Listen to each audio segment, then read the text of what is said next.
All right, so what I'm going to talk about today, start off with some philosophical kind of background about what we're about, and then first of all I'm going to talk about some of the problems that we have that are caused by the current reward system, and then sort of look at how some universities have actually met those requirements for reward and some of the problems that is encountered.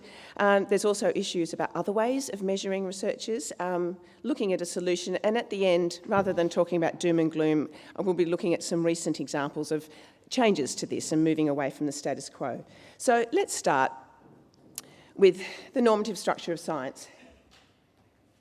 This book is some of the writings of a sociologist of science, Robert Merton, and he was writing in the 1940s.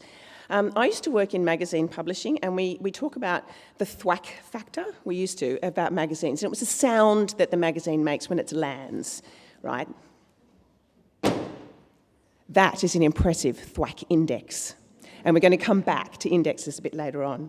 Now, one of the things that Robert Merton talked about was the norms of science. He was saying that at the time science had been under some sort of threat, that in the past science had felt secure, and now in the war there was a lot of threat towards science and this disbelief in science, and so it was time for scientists to kind of take back control of what science is really about. Given what's happening in some of the countries around the world today and certain leaders in some of the countries around the world today, again, we are in a situation where science is under threat. So it's quite interesting to reread this and sort of see how much it's relevant to today. And he talked about 4 norms of science. That universalism is, it doesn't matter who worked it out, it's valid. You can't just dismiss a scientific finding just because you don't like the person who found it. Communalism, which he originally talked about as communism, but of course because of the connotations of that word changed it to communalism, is that it's a common ownership, it's a common good, what we find in science. Disinterestedness means that scientific institutions act for the common scientific good, and it's not about individual benefit. And organised scepticism is talking about critical scrutiny and what became peer review. We talk about peer review and we sort of fetishise peer review. The word peer review didn't really come into the lexicon until 1970. So this thing that we talk about as being this sacred cow in its current form is actually quite new. But the concept of scrutinising and checking work is not. So let's consider this particular article, which was published in 2012, and it's called Your Right Arm, for a publication in AER. And it was a study where they actually asked a bunch of economists, what would you give in terms of body parts to have an article published in this particular journal? And the answer was half a thumb. Now that's a problem. And the reason why we've got to this state is because the only thing that counts in academia is publication of novel results in high-impact journals.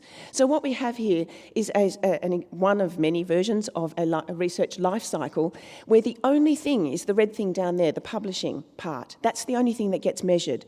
The data gathering, the analysis, the writing, the dissemination, the reuse of the work, that is not what is measured. What is measured is the publication of novel results in high-impact journals. Now, this reward system causes a whole series of problems. For a start, there's reluctance to share data. This is a game you can play. It's data excuse bingo.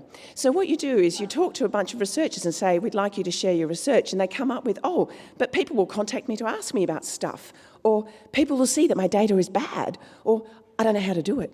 And if you get 4 in a row, you can call out bingo. Now, the main reason why people don't want to share data is because data itself is valuable. You can extract papers from it. And remember, the only thing that counts is the papers, not the data itself. Another problem is hyperauthorship. This is a rather famous article that was published in 2015. It had over 5,000 authors on the paper. So of the 33 pages of the paper, 24 of them are the author list. Now, you cannot tell me that all 5,000 people wrote the words in that paper. The term authorship is a misnomer in this environment. What it is the person who collected the data or analysed it or wrote the protocol or wrote the software or made the coffee. All of those people contributed to this research, but there's no way of rewarding that except authorship in a paper.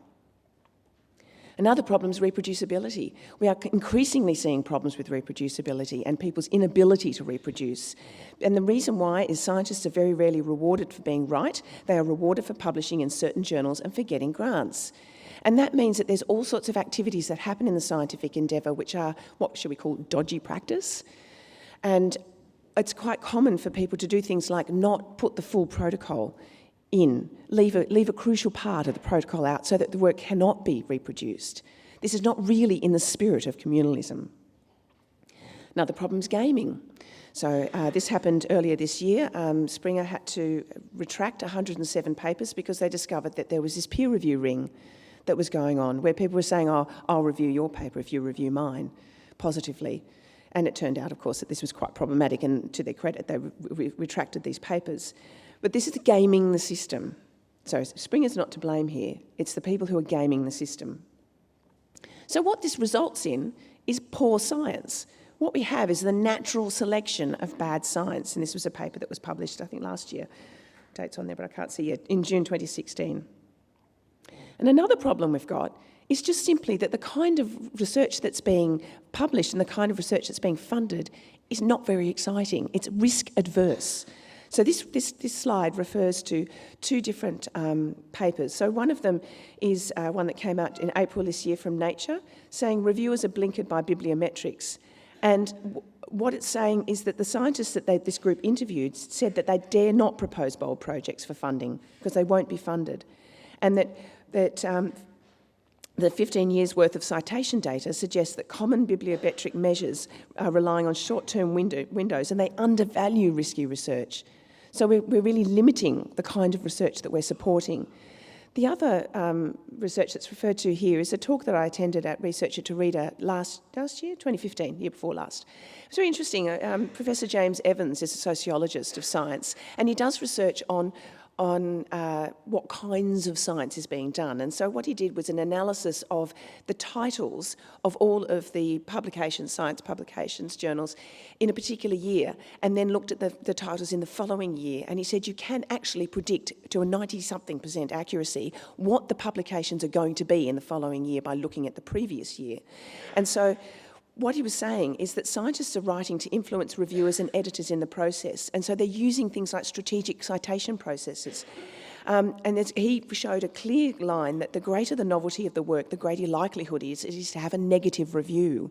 This is another sort of support of this idea that this risk-averse approach to the scientific endeavour. And what this is causing, this kind of pressure of having to perform, having to publish in these places and particular journals, is an attrition crisis. And so this was a study that was done and published in 2016 towards the end of the year. And what they'd done was they'd looked at, asked a whole lot of early career researchers, what are your biggest challenges? What are the things that are causing you to have problems or even to leave? And the biggest one, that big large one there, is a fight for funding. And the second one is a lack of work-life balance. And between them, they add up to over nearly 60% of the reasons why people are having trouble or leaving the profession. This is not a good outcome for the broader idea of science. So let's just recap what I've just talked about. So we've got a situation where people are reluctant to share data, they have hyper-authorship, there's problems with reproducibility, there's problems with poor science being the science that's published, risk-averse research is what's being supported, people are gaming peer review, and we have an attrition of our research talent pool. So I now want to look at things like perverse incentives. So this is a slide that talks about what kind of incentives are being offered. And the one that's the green one that goes right up to the top is institutional, individual cash bonuses from institutions. So there was all sorts of incentives, but the one that's shooting through the roof and really started shooting from about 2004 is cash bonuses for researchers. So I'm going to quickly go through a few examples of this. These are two examples in India, and so what I've done is I've done the conversion about the amount of money that's being offered here. So the one at the top is the equivalent of $156, and the one at the bottom is close to $2,000. This is a cash incentive for publication. In Pakistan, the one at the top is nearly $5,000, which is an extraordinarily large amount of money, even to me, in a wealthy first world country. And the second one is $475. In Malaysia, I didn't have an amount on this one, but they have payment of incentives in Malaysia. And then in the Philippines, the equivalent here is $974, so nearly $1,000. And in Qatar, not only can you earn $1,078 for the first one, or $13,477 for the second incentive, you also get a plaque. So what's the common theme here? I'm going to go back to Merton, back to the book, back to disinterestedness, that scientific institutions act for the benefit of a common scientific enterprise rather than for the personal gain of individuals within. So what's driving this? How is this working? Let's have a look back through those slides quickly. ISI, Web of Science, Journal Impact Factor, Impact Factor, Impact Factor, ISI, Web of Science, Web of Science, Impact Factor, Impact Factor, bloody impact factors. So these are a couple of studies that are looking at the problem about impact factor and cash rewards. There are many, many more. This is very much becoming a major problem. There's been, the second one there refers to a problem that, in terms of this really enormous increase in output in China that is directly related to a cash reward system that's happening in China. This is not necessarily good research that's being thrown out there, necessarily. The problem with the impact factor is that it's easy to measure. It's much easier to run an algorithm and get a number at the bottom of it than it is to actually sit down and read all the papers. And so university administrators, grant funding organisations and so on find, obviously, that it's much easier to manage the assessment of work by using this kind of thing, using a numerical algorithm. So there was some work done in the UK a couple of years ago, and this is a publication that came out called The Metric Tide, and it's worth a read if you're interested in this area. And what they came up with was a conclusion that there is scepticism across the sector about broader use of metrics, but peer review was supported by the community for evaluating research outputs. And so the suggestion was that some indicators are misused or gamed, and the problem also is that metrics are not well connected or interoperable. So these were the sort of findings that came out of it. And so there are actually now some other ways, other metrics, of looking at things. So this was a suggestion that is not long published. It was published, I think, in August. And in this instance, this person suggested a self-citation index, so that you could actually look at how often an author cited themselves and sort of balance that against their H index. So an H index is the number of papers that, I always find it very hard to explain. If you have 20 papers, let's say you've published 1,000 papers, but you have 20 papers that have 20 citations or more in them, then your H index is 20. So it's to do with how high is your impact over a period of papers. So, and that's quite often used in assessments. And so this one's a suggestion that you could balance this self-assessment, self-citation against the H index. And you can see with the little rings down the bottom there that we've got the little red marks. The small one is somebody who hasn't cited themselves very much, but the one at the end has sort of cited themselves 4,000 times.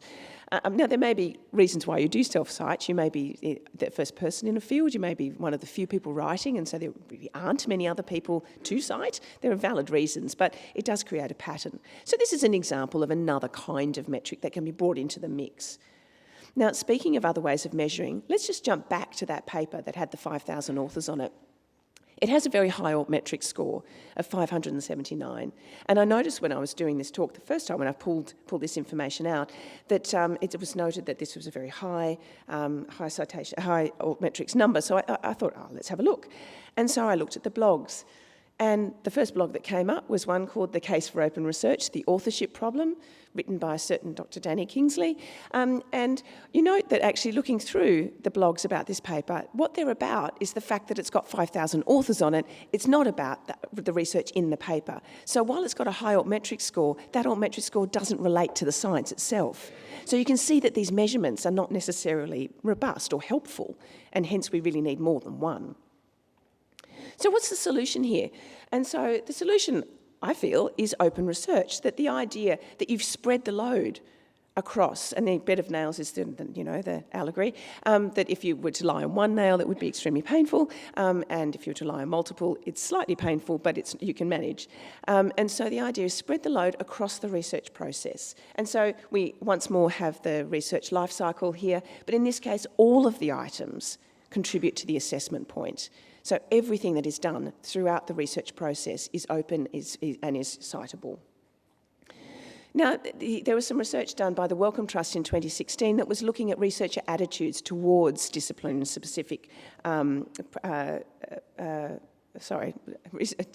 attitudes towards open research.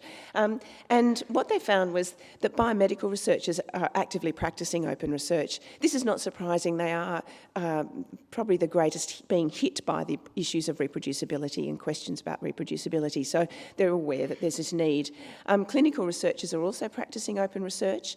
So population and public health researchers are having challenges in data sharing that need addressing because, of course, a lot of their data deals with things like personal and private information, and so it's an issue of trying to organise managed access to data. Humanities researchers have very little experience of data sharing, and not much motivating could be done to get them to share their data. We find in our environment, if we're trying to talk to the humanities, we don't use the word data. We talk about things like research information or organising yourself effectively, language like that. And then once we're there in the room and we've locked the door, we say, we're talking about data. Social science researchers, I find this rather surprising, have little experience of data sharing and reuse, and they perceive minimal benefits from it. I do find that somewhat surprising. But you can see there is a range of disciplinary attitudes towards open research. I've talked fairly extensively about open research in other environments, and so I've tweeted these links out. There are some links, if you're interested in this area and this argument, links to some blogs that I've written about it and a couple of keynotes I've given in this area. So let's go on to the positive. Let's talk about what's happening into the future. And what you will note, I've got dates on almost every single one of these slides, and what you will note is the dates, almost all of them with a couple of exceptions, are actually within the last 18 months. So this is very new. This is really, really ramping up. So let's talk about governments. The UK government started at the beginning of this year a UK research integrity inquiry, and this was really addressing the reproducibility question. So it was the UK Government Science and Technology Commission. Submissions closed on the 10th of March, and then we had a general election, and now the project's been abandoned. In the US, very early days, they're starting up a committee on reproducibility and replicability in science. The National Academies of Science is doing this. The nominations for that committee only closed on the 25th of August, so it obviously doesn't exist yet. And indeed, that screenshot of the webpage is everything that exists on the Committee on Reproducibility and Replicability in Science at the moment. One assumes it will get bigger as the whole thing takes off. We've already heard from the European Commission about the Open Science Policy Platform, but I want to point out that reward and assessment and careers is actually one of the dot points, a high-level dot points in relation to the Open Science Policy Platform. Excuse me, I just need to blow my nose. Oh, the joy of a cold. Okay, let's look at funders. So funders in this game hold a lot of power, because they hold the purse strings. And funders have really been quite active in doing a lot to do with trying to push the open science agenda.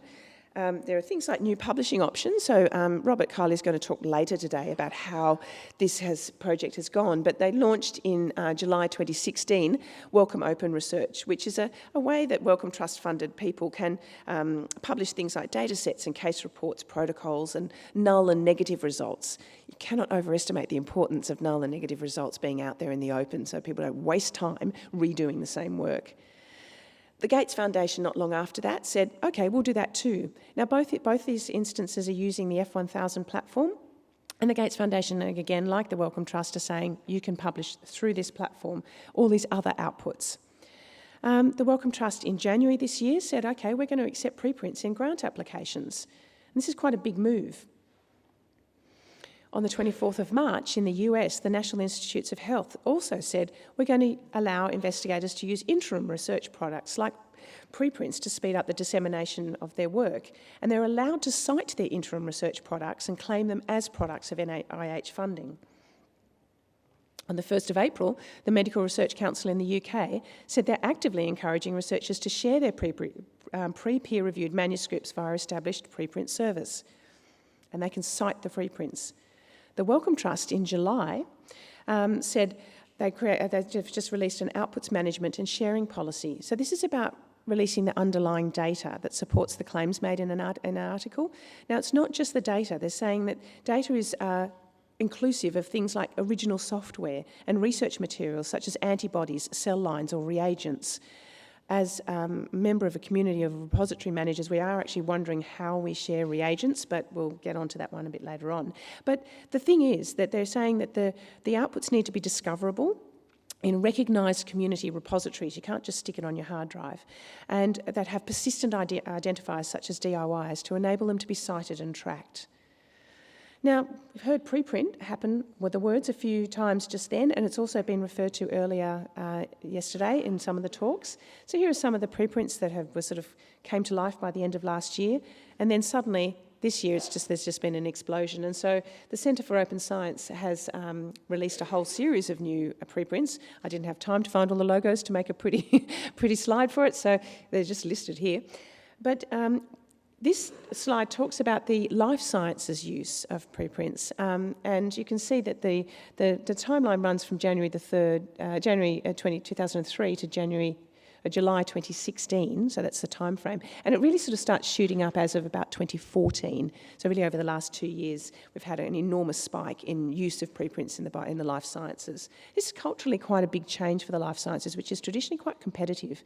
And so the idea of releasing your ideas before publication has been quite foreign up until now.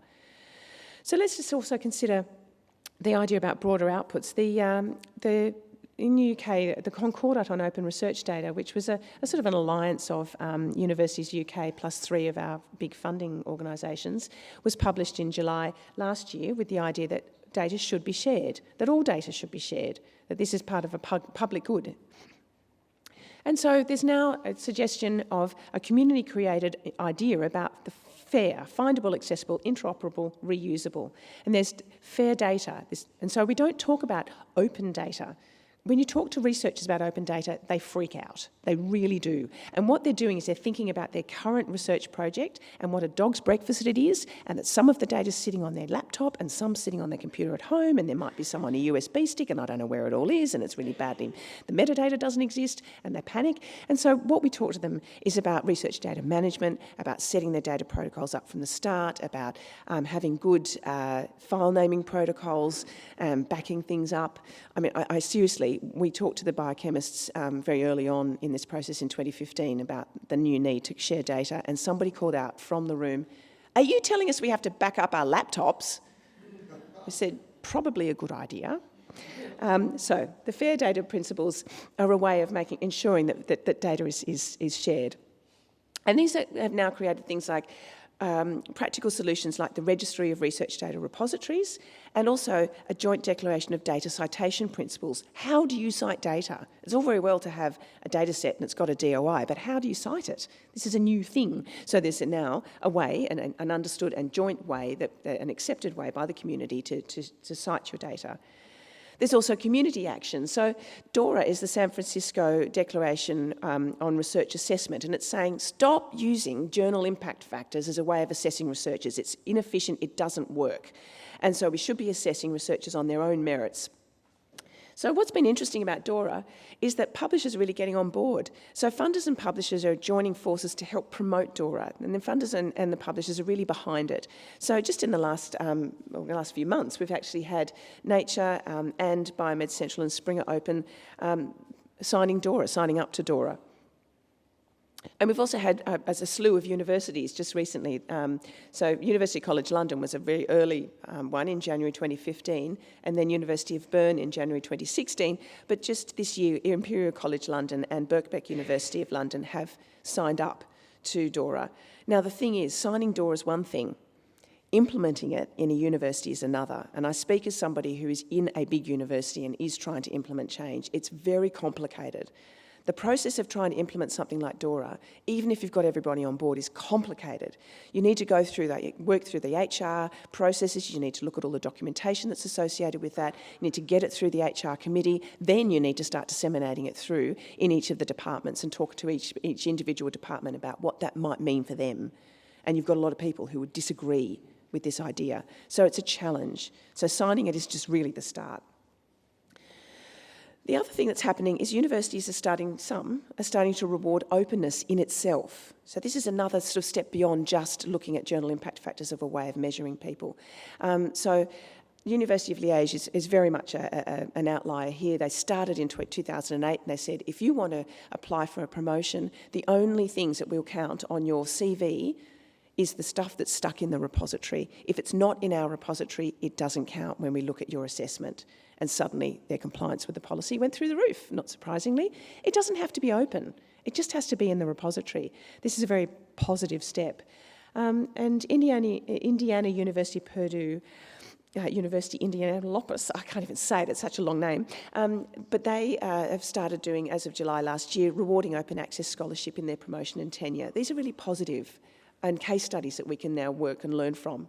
And so now, Canada are doing a research, that's the name, are doing a research project where they're trying to collect examples of motivating open practices through faculty review and promotion. And this is really positive. This is something we can all look to sort of to give us guidance. And then just last week, there was a call to arms that was published in Nature. And I very much agree with this perspective, is that the area, so what we've talked about is that governments are doing work, funders are doing work, the community's doing work, individual researchers are doing work in this space by starting to get involved in preprints. The area that's really dragging their feet is university administration, and that's academic leadership. In universities, universities are not run by administrators, universities are run by committees of academics, high-level academics, and those committees are the ones that make the decisions. And this is what this guy is referring to, is saying, at that level, we really need to change how we appoint and promote our faculty members. So this is a very strong call to arms. So we've got lots of work that has been done, but there's still a lot of work to be done. These are photos taken, I did a big trip with my children around Australia in 2014, 26,000 kilometres. In Queensland, you've got very, very, very long stretches, I mean, literally thousands of kilometres where there is not much out the window. And so what they do to keep you awake is there's all these like quizzes. So there'll be a question, and then sort of 200 kilometres down the road, there'll be the answer. And these ones were two of them, which was, how long to go, Dad? And then like 200 kilometres later, still a long way to go, kids. And that's where we're at. We've still got a long way to go, but we are really stepping into the right direction and moving forward. Thank you.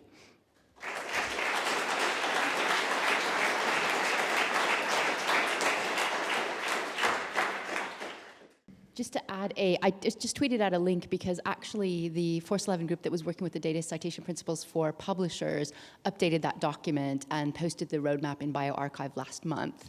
Okay. So I just tweeted out that because I think for the publishers in the room, if you're looking at introducing data citation for your journals, it's quite a nice, easy to follow roadmap, I would say, even if there's still questions that need to be answered, but it's a good start.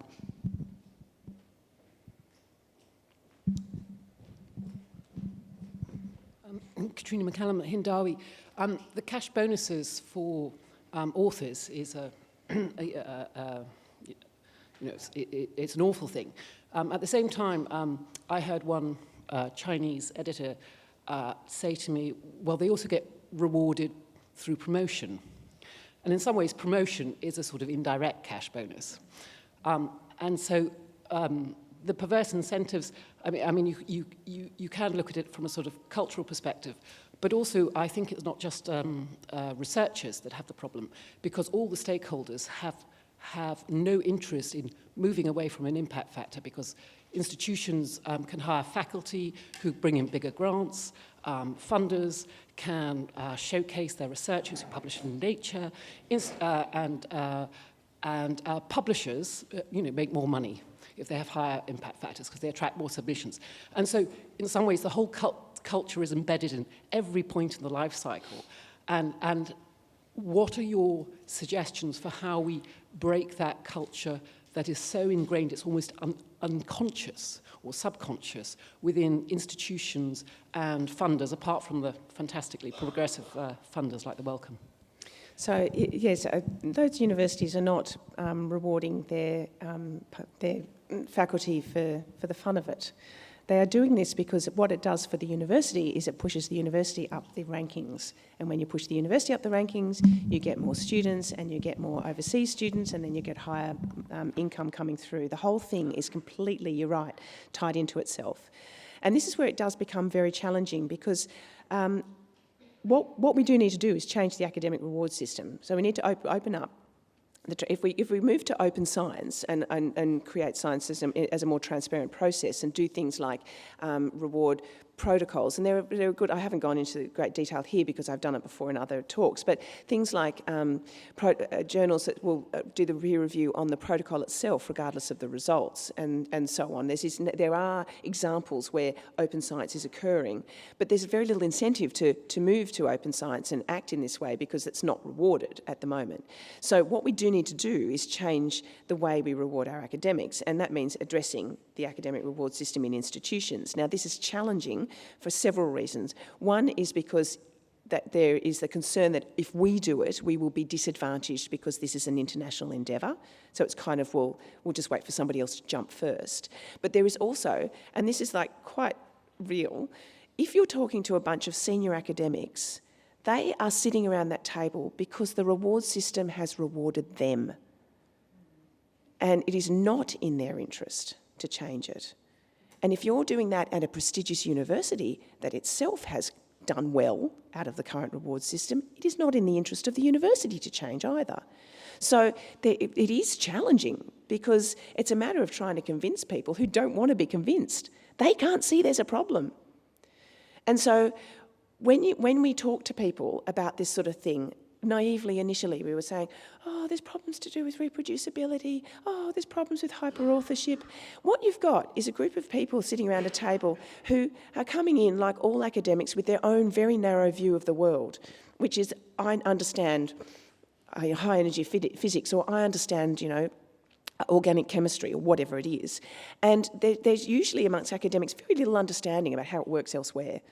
And there's I remember one of our sort of senior researchers being quite shocked that it can take quite a long time, like up to 2 years for a publication to go from acceptance to publication. Because in his area, it's quite quick. This was news, and these are senior people. So when you start talking about this, what sounds like a really serious situation about, hyperauthorship and, reproducibility and things, if it hasn't encountered it, they seriously don't believe you. And they just think you're making it up. So we've decided that approach doesn't work. What you need to do is talk about doom and disaster. So the best thing to do is say, oh dear, look, the University of X ended up on the front pages of the newspapers because of a fraud case. We don't want that to happen, do we? Oh dear, the CRUK at Manchester University just burnt down. I hope their data was backed up. So it's those sorts of conversations that we're now starting to, that's that language that we're having that seems to be more effective. And I say as somebody who hasn't achieved this yet in my own institution, but I'll keep trying. But yeah, it's a big challenge, big challenge. Hi, Danny. Thank you for a wonderful talk. That was really inspiring. My question has to do with the phenomenon you showed at the very end about the plethora of preprint repositories that we're seeing right now. And the slide that you flashed up there very quickly showed the biggest jump happening in Figshare. And so I was wondering if you could talk a little bit more about what you think is going on there, and whether all of these kinds of research outputs are equivalent, and are we really going to see a huge uptick in preprints, and what that means for journals. Yeah, it is. The preprint thing is interesting. I think it's interesting culturally, as I mentioned, because it's traditionally not been, it's in environments where preprints, the sharing of information prior to publication has traditionally not been acceptable. And indeed that the Chem archive is really astonishing, I find, because when I started in this open access game, the chemistry particularly was really shut down, and there was the sort of suggestion that even a zephyr of what you were about to publish had been in the public domain, they would never publish your work. So the fact that they've now moved into an environment where you can publish a preprint is really interesting. I think that the ability to generate DOIs against preprints is part of the change, in that it is something you can then put your mark on and say, it's my idea and it exists and here it is. So I think that in some ways it's a way of sort of staking your flag in the sand. But I think the cultural behaviours are very much reflected in how people communicate their research. Now, the reason why Archive sort of was built in the first place in 1991 was because physicists were already sending stuff to each other for comment and review. It was, and then the internet came along, and that was an easier way of just doing it. So it was no big deal. So those sorts of things just continue an already existing culture. What I'm finding interesting is we are talking now about environments where this has not been traditional to do this, and they're taking it on board. And I'm not sure exactly why this is happening, because it might be that it's just the younger researchers going, I really can't be bothered waiting for a year to get this out into the public domain. Like preprints could effectively be a way of blogging their research, into just getting it out there into some form. I suspect that that's part of it. But we do have a question about, I know from research that we've done on Archive, that there is in Archive, the original Archive, very little difference between quite often, between the version that ends up in Archive and the final published version, that those two are quite close to one another. That does not necessarily hold in other environments. And so the validity of the preprint as a research output per se, I think is going to have different strengths depending on the subject matter, and you don't want non-peer-reviewed legal work out there, I feel, or medical. There are implications. So I think that this one's going to pan out quite interestingly. We've had this real flush of preprints, and as was mentioned yesterday, there are some with lots of stuff in them, and there are some with not very much. And so, it'll be an evolution, and the fittest will survive, and the others will just, I don't know, just crawl around on the floor, trying to grow limbs, I don't know. So I think it's going to be interesting to see how this pans out, because maybe we'll end up with a disaster. Maybe it will be something that happens because somebody took what was in a preprint as said, and then something bad happened, and then the whole thing might be questioned. I don't know. It's so new, we just don't know what's going to happen there. So going back to the kind of picture you painted about the difficulties that exist within institutions, there's kind of this old guard that are stopping things happening. On the other hand, what we all see as well is a very active early career community who are increasingly expressing themselves, in ways that, whether you support it or things like bullied into bad science or something is one of the most recent ones. It's really sad that to see early career researchers feeling the need to talk in those terms about science. However, it also, demonstrates a huge appetite and energy and enthusiasm for change, which would, I think, push things in the kind of open science direction. So, and there are also fantastic examples of early career scientists who are doing it, who are doing open science, and late stage scientists as well who are doing open science. They're few and far between. That's the problem. But how can we tap into that? Is there a way to tap into that to kind of leapfrog the generations or something? To try and accelerate the change that we'd all like to see? Yes, well, we've got a group at Cambridge who are fantastic and really enthusiastic, and the Bullied into Bad Science is a Cambridge early career researcher endeavour. Well, what we discovered when we started talking to them was that they don't have a seat at the table. That the mechanism that they have for getting into discussions on committees and all this sort of stuff is they're supposed to talk to their early career researcher person in their department. Now the problem is might only have one early career researcher in that department who's interested. So it doesn't sound like it's a movement. Even though we have a lot of them, they're spread out across the institution. So now what we're trying to do is ensure that on committees there is an early career representative on each of these committees so that their voice can be heard. So there are sort of mechanical things that we're going to need to do to try and get their voice heard in the official kind of discussion. And I think probably realistically what's going to happen with those sorts of people, they're very mobile early career researchers. So it's sort of, well, it's not working for me here, I'll go to an institution that supports this kind of activity. And as we sort of see more of those sorts of institutions operating, there was a huge amount of money given, I think it's Montreal, I'm trying to remember now, which is a centre for open research. Tannenbaum, I think, was the funder, and it was multi-millions that was provided to them. I can tell you, some few eyebrows went up when I mentioned that, when we were sort of all talking about open research and how, that was being poo-pooed, and I said, oh, well, not according to this. So if funders support this kind of thing, money talks, it really does. If funders support this kind of thing, and if people are walking and supporting institutions that are doing this kind of this practice, then it's going to take a while, but eventually people, frankly, will die, but let's hope it doesn't come to that. So eventually people will sort of see that this is the way forward. But I have to say, I've been in this game for like 14 years, and sometimes I just feel it's so glacial. And yet, just what I've talked about today, huge numbers of things that have happened in the last 18 months. So it does feel like there's a lot of momentum at the moment. So hopefully it'll keep going. Thanks, Dan. That was great. Just picking up that last point, and I don't really advocate the death strategy, just waiting for people to die. That seems like a really bad strategy. But even when you got motivated early career researchers who want to practice this, what I'm hearing is that their supervisors, they know how they got there, so they're actively discouraging their researchers. So I think even when you have got this sort of cohort of people really dedicated, it's still not enough, because you need to persuade their supervisors that they need to change as well. Yeah, no, I agree. And the whole area of scholarly communication, as somebody for whom it's my subject, it's my area of knowledge, I find it galling that you get from researchers, oh, well, all you need to do, or it's just that, and so on. And it's very much the attitude of, I went to school, I know teaching.